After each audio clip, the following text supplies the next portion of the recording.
Every year, boat owners lose thousands of dollars. Not to bad luck, not to rough seas, to silence. The marine industry runs on one simple truth. What you don't know makes them money. That warranty they said you'd void? A lie. That service they charged $400 for? $40 in parts. That trade-in offer? Half of what your engine is worth. Dealers aren't scammers. They're just not telling you everything. And tonight, we're going to change that. These are the 10 secrets the industry hopes you never learn. Exposed by the mechanics, insiders, and service writers who've seen it all. Some of this will make you angry. Some of it will save you a fortune. All of it is real. Let's begin with the one mistake that costs more engines than storms, collisions, or saltwater combined. And the strangest part? It happens before most owners even leave the marina for the first time. When you buy a new outboard motor, you're told it's ready to run. And technically, that's true. The engine has been tested, calibrated, and shipped with factory oil already inside. But what almost no dealer will explain, what almost no salesperson will ever mention, is that the first 10 to 20 hours of operation are the most critical window in that engine's entire life. Here's why.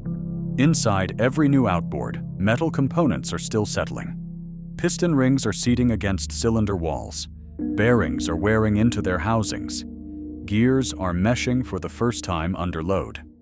This process is called break-in, and during this phase, microscopic metal shavings, tiny fragments of aluminum, steel, and brass, are released into the oil. They circulate through the lubrication system. They pass through the filter, and if they stay there long enough, they start to score the very surfaces they came from. Every major manufacturer knows this. Yamaha, Mercury, Suzuki, Honda, all of them recommend an oil change somewhere between 10 and 20 engine hours. It's written in the owner's manual, usually in a section most buyers never read. But here's the problem. Most dealerships bundle their first service appointment at 50 or even 100 hours. That's when they call you. That's when they schedule the work. And by then, the damage has already begun. A 2021 survey by Boating Industry magazine found that only 34% of new outboard buyers recalled being told about break-in oil changes at the point of sale. Meanwhile, warranty claims for premature lower unit wear have risen 18% over 5 years. The connection isn't hard to see. Technicians talk about this constantly.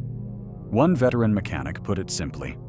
Owners come in at 80 hours for their first service, and the oil looks like liquid sandpaper. Would have taken 10 minutes to change it early, but that's a $75 ticket, not a $400 rebuild down the road. The fix is simple. Read your manual, change your oil at 20 hours, regardless of what your dealer's service package says. The parts cost less than $40. The protection is worth the life of your engine, but that's only the first secret. The second one is bigger, and it's built on a lie most boat owners have believed for years. You've probably heard this before. If you take your engine to an independent mechanic, your warranty is void. If you use aftermarket parts, your coverage disappears. If you do your own oil changes, you're on your own. It sounds official. It sounds final. And for decades, dealers have leaned on this fear to keep customers coming back, paying premium rates for routine work they could do themselves or get done cheaper elsewhere. But here's what they're not telling you. That claim is a federal violation. In 1975, Congress passed the Magnuson-Moss Warranty Act. It was designed to protect consumers from exactly this kind of pressure. Under the law, a manufacturer cannot require you to use their service department or their branded parts to maintain warranty coverage, unless they provide those parts or services free of charge, and they don't. The Federal Trade Commission has reaffirmed this multiple times. In 2018, they sent warning letters to 6 major automotive and powersports companies for using warranty language that misled consumers into believing third-party service would void their protection. The marine industry watched. Most of them kept saying it anyway. The truth is, you can maintain your own engine. You can use aftermarket parts. You can hire an independent mechanic who charges half the dealer rate. The law is on your side, but there's a catch. And this is important. You need to document everything. Keep your receipts, take photos of the work, record torque specs and oil weights, save the packaging from every filter and every quart of lubricant. Because if something does go wrong and you file a warranty claim, the manufacturer's first move will be to look for a reason to deny it. Your documentation is your defense. If a claim is denied and you followed proper maintenance procedures, cite the Magnuson-Moss Act and escalate. Write to the manufacturer directly. File a complaint with the FTC if necessary. Most of the time, the claim gets approved because dealers know the law too. They're just counting on the fact that you don't. Now let's talk about something that happens before you even leave the showroom. One of the most common upsells in the marine industry, and one of the most profitable for the dealer, is the stainless steel propeller upgrade. Here's how it usually goes. You've just agreed to buy a new outboard. The paperwork is almost ready, and then the salesperson leans in and says something like this: "That aluminum prop that comes with the motor, it's really just for break-in. Most serious boaters upgrade to stainless right away. Better performance, better durability. You'll feel the difference immediately. It sounds reasonable. It sounds like expert advice. And the price, somewhere between $400 and $900. Feels like a smart investment on a machine that already costs $10,000 or $20,000. But here's what they're not explaining. The factory aluminum propeller isn't a placeholder. It was engineered specifically for your hull and engine combination. It's lighter than stainless, which actually protects your lower unit in the event of a strike. The prop absorbs the impact instead of transferring it into the gear case. And for the vast majority of recreational boaters, the performance difference is nearly invisible. A 2022 analysis by Propeller Depot looked at real-world efficiency data across dozens of engine and hull combinations. Their conclusion? Boaters operating under 70% throttle, which accounts for over 80% of typical recreational use, saw negligible gains from stainless steel upgrades. The return on investment only appears in high-performance applications, racing, heavy towing, or commercial operations where every fraction of a knot matters. So why do dealers push it so hard? Because the margins are enormous. A dealership might make $60 on an outboard sale after manufacturer holdbacks and incentives. On a stainless prop, they might clear $250. The math tells the whole story. If your stock propeller delivers acceptable hole shot and cruising speed, keep it. If you do need stainless, eventually, for a specific application, shop aftermarket. Brands like Turning Point and Solace offer equivalent performance at 30 to 50% less than OEM pricing. But don't let anyone convince you that your factory prop is inadequate before you've even put it in the water. And while we're talking about things that aren't as special as they claim to be, let's move to the parts counter. Specifically, let's talk about fuel additives. Walk into any marine dealership and you'll find a shelf full of brightly labeled bottles. Fuel stabilizers, ethanol treatments, injector cleaners. They carry names like Yamalube, Quicksilver, and Evinrude XD, names that match the engines on the showroom floor. And they carry prices to match. $22, $28, sometimes more. Now walk into any auto parts store and look at the same category. You'll find products like Sta-Bil and Startron. Same function, same active ingredients, for $8 to $12. The difference isn't chemistry, it's branding. Most fuel stabilizers, whether they cost $8 or $28, use the same core formulation. The active ingredients are typically polyisobutylene-based detergents and antioxidants. These compounds prevent fuel degradation, fight ethanol-related corrosion, and keep injectors clean. The EPA does not regulate the term marine grade as a protected classification. Any manufacturer can put it on a label. It means nothing. In 2020, Practical Sailor magazine conducted a 12-month comparison test of 6 popular fuel stabilizers across a range of price points. They measured fuel degradation, varnish formation, and phase separation in ethanol-blended gasoline. Their conclusion was unambiguous. No statistically significant difference was observed between premium marine-branded stabilizers and consumer-grade alternatives. A service writer at a dealership in Florida put it bluntly. They sell the branded stuff at $22 a bottle. Their cost is about $6. The version at Walmart does the same thing. But if it doesn't say Yamaha on the label, customers don't trust it. Buy fuel stabilizer based on formulation, not branding. Look for ethanol treatment compatibility and PIB-based cleaning agents. The chemistry is identical. The markup is not. Now let's talk about something dealers push even harder than additives.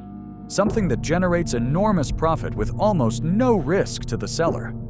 Extended warranties. When you're finalizing a major purchase, the finance manager will almost always present an extended warranty option. 5 years of coverage. Peace of mind. Protection against the unexpected.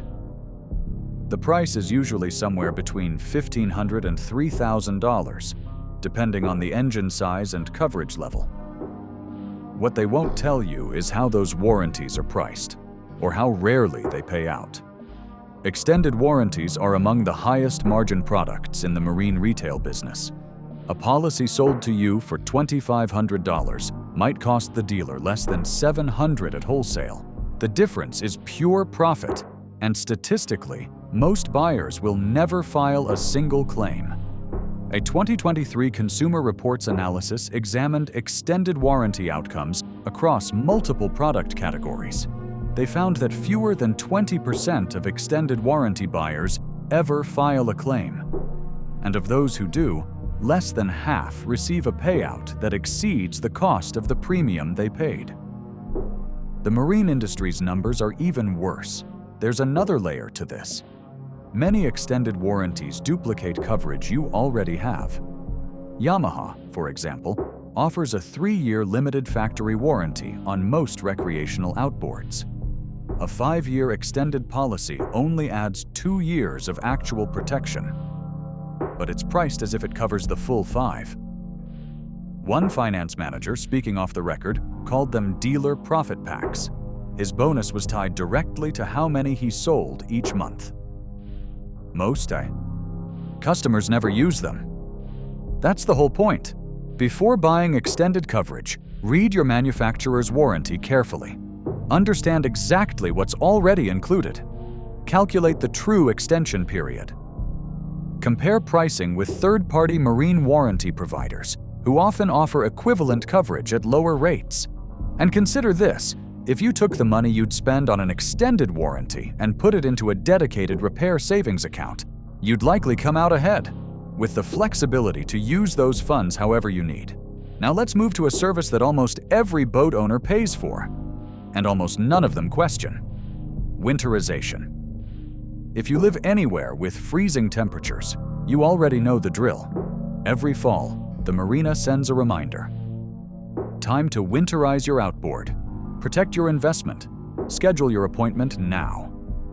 And every fall, owners write checks for $300, $400, sometimes $500 or more. What exactly are you paying for? The winterization process for a 4-stroke outboard is straightforward. A technician will fog the cylinders with protective oil, stabilize the fuel system, drain and replace the lower unit lubricant, and spray corrosion inhibitor on exposed metal surfaces. It's important work. Skipping it can lead to cracked blocks, corroded internals, and expensive repairs in the spring. But here's what the invoice doesn't show you. According to Mercury Marine's own service bulletin, the entire procedure takes a trained technician between 30 and 45 minutes. The materials involved: fogging oil, fuel stabilizer, lower unit lubricant, and corrosion spray, cost approximately $35 at retail. So where does the other $350 go? Labor rates at marine dealerships typically range from $150 to $200 per hour. Even at the high end, the math doesn't add up. What you're paying for isn't complexity. It's convenience and fear. The fear that doing it yourself will destroy a $15,000 engine. One service manager in the Great Lakes region described October as their cash cow. They'll do 15 winterizations a day. Owners are terrified to touch their own motors. That fear, he said, pays his Christmas bonus. The truth is, winterization is one of the most accessible maintenance tasks you can learn. Every major manufacturer publishes detailed instructions. Video tutorials are available on official YouTube channels. A complete winterization kit costs less than $50, and the satisfaction of understanding your own equipment is worth more than any dealer can charge. Now let's address a piece of advice that dealers repeat so often it's become gospel.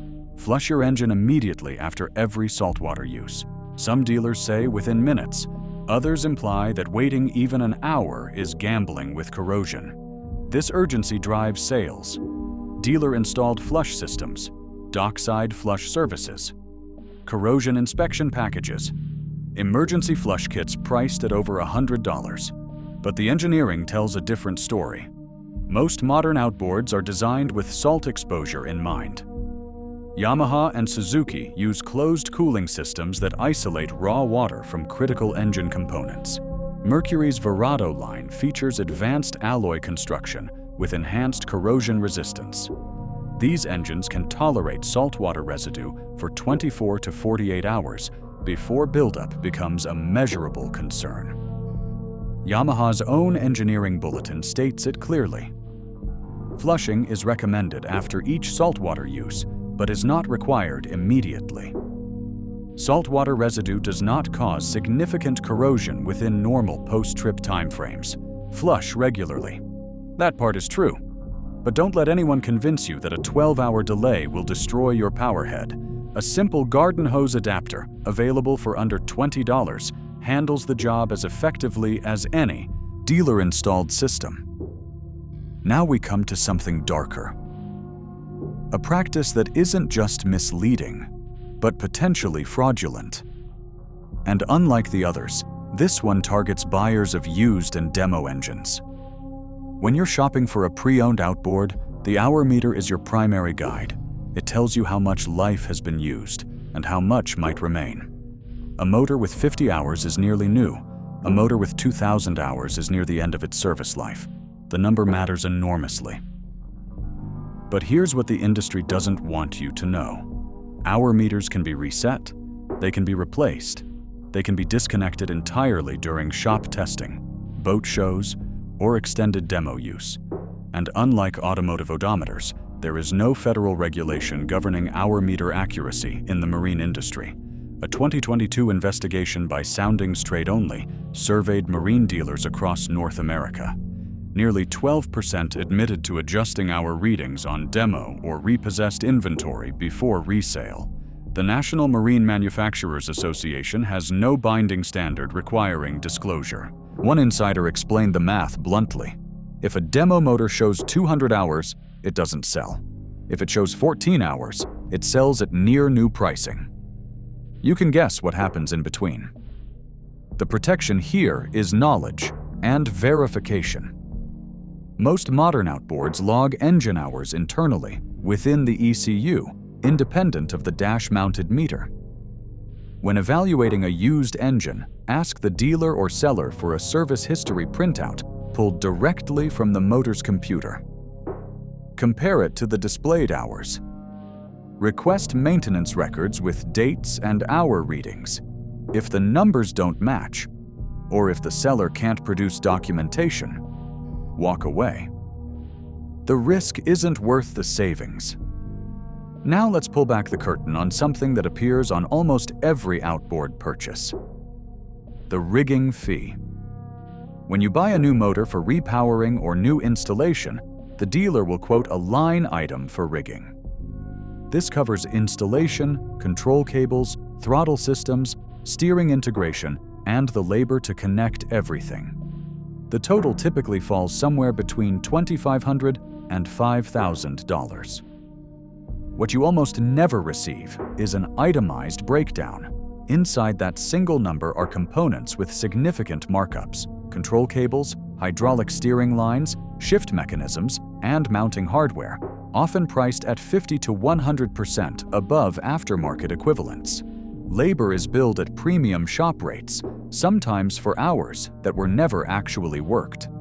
A 2023 price comparison by Boating Magazine examined rigging components across OEM and aftermarket suppliers. They found that brands like Teleflex and Seastar offered identical fitment and performance at 30 to 50% lower cost than manufacturer-branded equivalents. One parts manager admitted the strategy openly. Rigging is where they make back what they lose on the motor. They don't itemize because if customers saw the parts markup, they'd buy online and bring their own. The solution is simple. Always request an itemized rigging quote. Compare each component against pricing from West Marine, Defender, or online marine suppliers. Negotiate or supply your own parts. Many dealers will install customer-supplied rigging for a labor-only fee. You just have to ask. Finally, let's talk about the moment when most boat owners lose the most money without ever realizing it: the trade-in. When you're upgrading to a new outboard, the dealer will offer to take your old motor as partial payment. It feels convenient. One transaction, one check, no hassle. But that convenience has a cost. Dealers use trade-in valuations as a profit lever. They lowball the used engine, then resell it at 2 to 3 times the offer they gave you. Most owners accept the first number because they don't know the market, and they don't know where to look. The NADA Marine Appraisal Guide provides wholesale and retail valuations for used outboards, just like it does for cars. But a 2022 survey by Boat Trader found that over 60% of boat owners accepted the dealer's initial trade-in offer without negotiation, and without researching comparable values. Worse, some dealers combine trade-in suppression with inflated new unit pricing. The discount looks generous on paper. But net of trade, you're paying above market rate. Before you negotiate, research your outboard's value on NADA and Boat Trader. Consider selling privately through Facebook Marketplace, Craigslist, or boating forums. Private sales consistently return 30 to 50% more than dealer trade-ins. None of this makes dealers villains. They're running businesses in an industry with thin hardware margins.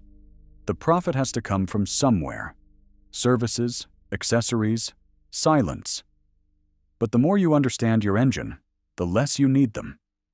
And the less you need them, the more honest the relationship becomes. Knowledge isn't just power in this world, it's leverage. Use it.